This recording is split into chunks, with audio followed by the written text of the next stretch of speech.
The 2026 FIFA World Cup was supposed to be the greatest celebration football has ever seen. 48 nations, 3 countries, 16 cities, 104 matches. This was the tournament that was going to bring the world together on North American soil for the first time in 32 years. And in many ways, it has already started with some genuinely stunning moments.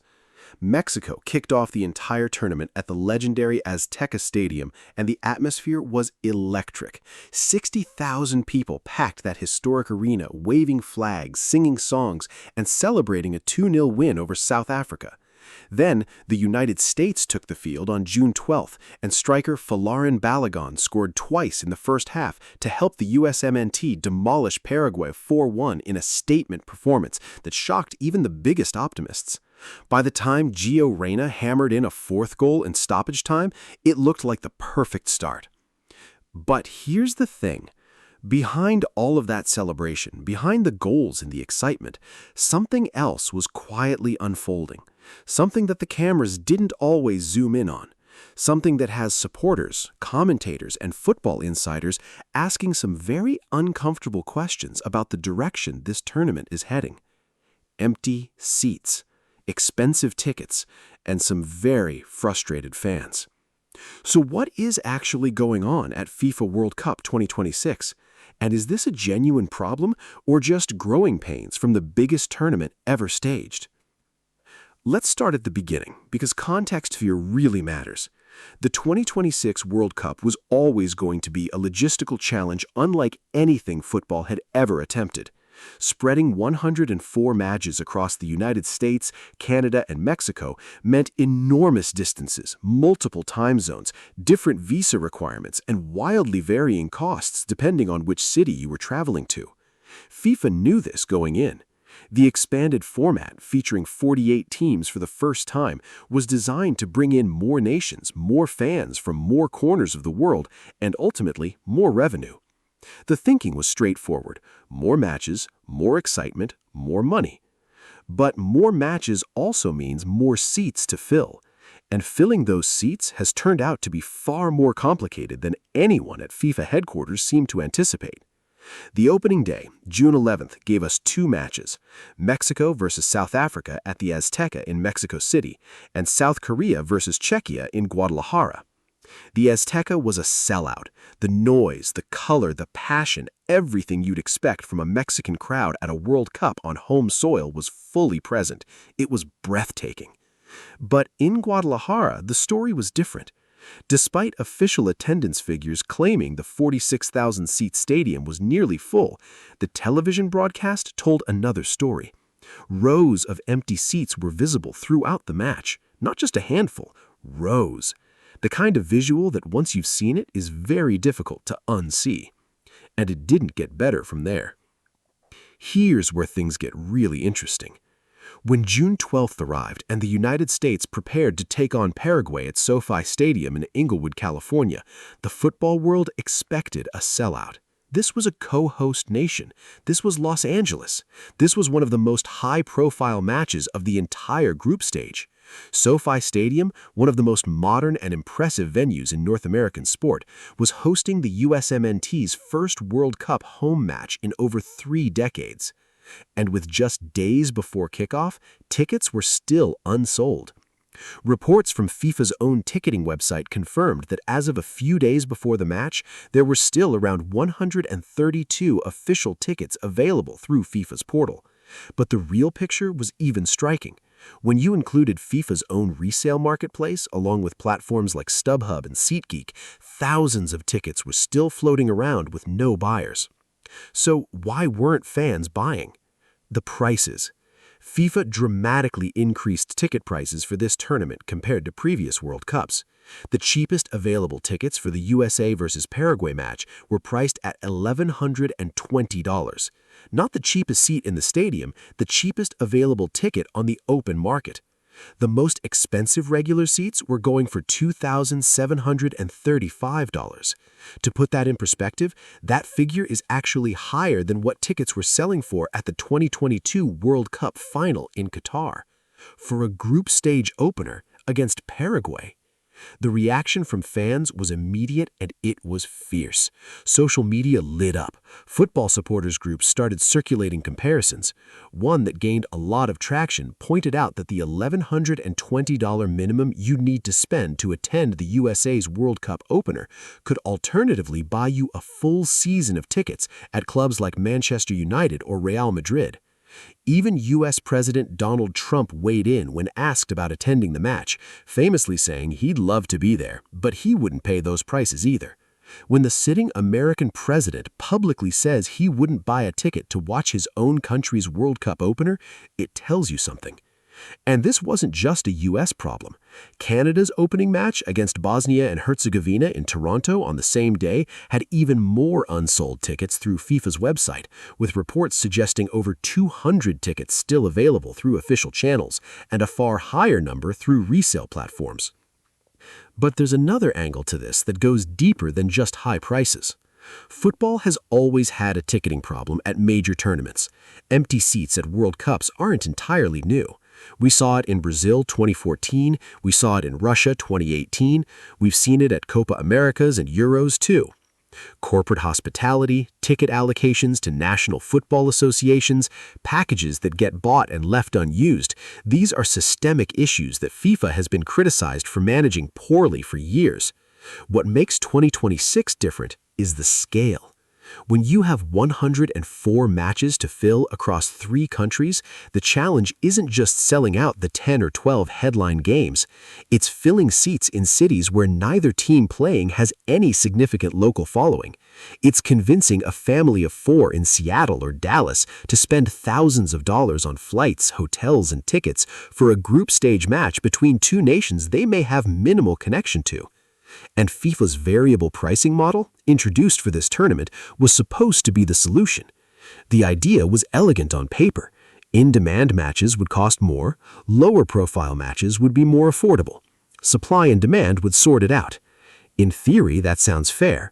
In practice, what it's created is a situation where the high-profile matches, the ones fans most want to attend, have been priced so aggressively that even genuine supporters are being priced out.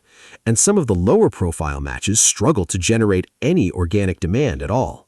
For comparison, the 2022 World Cup in Qatar saw ticket prices that, while still expensive for global standards, were more structured in a way that allowed supporters from all over the world to plan their budgets. The tournament was geographically compact. Everything was within a short commute. That made it easier for traveling fans to attend multiple games. In North America, the distances involved are enormous. Attending 3 group stage matches of a single team could require flights across the continent, multiple hotel bookings in different cities, and car rentals or complex transport logistics, on top of already steep ticket prices. The financial barrier isn't just the ticket, it's everything around it. Think about what this means for the players and fans who are actually inside those stadiums. Players feed off atmosphere. Football at its best is a conversation between what's happening on the pitch and what's happening in the stands. When Folarin Balogun scored his first goal against Paraguay and the crowd at SoFi erupted, you could feel it through the broadcast. That energy is irreplaceable. It matters to results. It matters to memories. But when rows of seats sit empty during a World Cup, something is lost. The spectacle diminishes. Players in less high-profile matches, many of whom have worked their entire careers for this moment, run out onto a World Cup pitch and face an atmosphere that doesn't quite match the magnitude of what they're experiencing. For fans who did manage to find their way into these games, particularly traveling supporters who saved for months, planned their trips meticulously, and made genuine sacrifices to be there, the empty seats around them can feel like a statement. Like the tournament has prioritized revenue over the actual community of football. Social media posts from fans inside the Guadalajara Stadium during the South Korea versus Czechia match captured this tension perfectly. The football was good. South Korea came from behind to win 2-1 in an exciting encounter.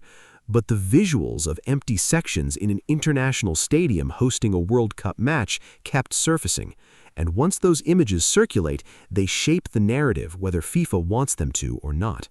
So what happens next? And what might FIFA do about it? In the short term, the most likely outcome is that prices on the secondary market continue to drop for lower-profile group stage matches, as sellers realize there simply isn't enough demand at current price points. We've already seen evidence of this, with some tickets being listed below FIFA's own face value on certain platforms, a fairly unusual situation for a World Cup. There are also conversations, reportedly, between fan groups and football associations about the pricing structure.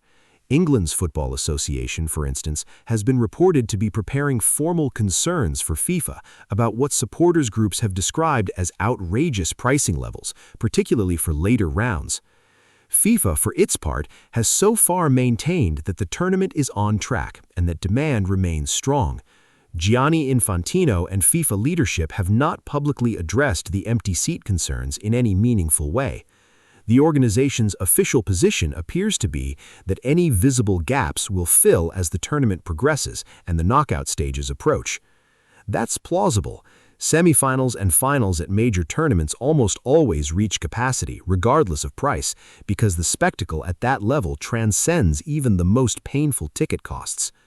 The concern isn't what happens in the final at MetLife Stadium in New Jersey on July 19th. That will be packed. That will be incredible. The concern is what the next few weeks of group stage football look like in cities like Seattle, Houston, and Kansas City, where some matches will feature nations with limited North American followings and where local organic interest may not be strong enough to overcome the pricing barrier. The best realistic scenario is that FIFA makes quiet adjustments, allows more last-minute ticket releases, softens its stance on resale pricing floors, and the visual of empty seats becomes a minor footnote in an otherwise spectacular tournament. The more difficult scenario is that the empty seat story continues to generate headlines throughout the group stage, overshadowing some of the football itself, and creates a PR challenge that follows this tournament into its later rounds and ultimately shapes how FIFA 26 is remembered.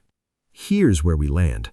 The football itself, in just 2 days, has already delivered.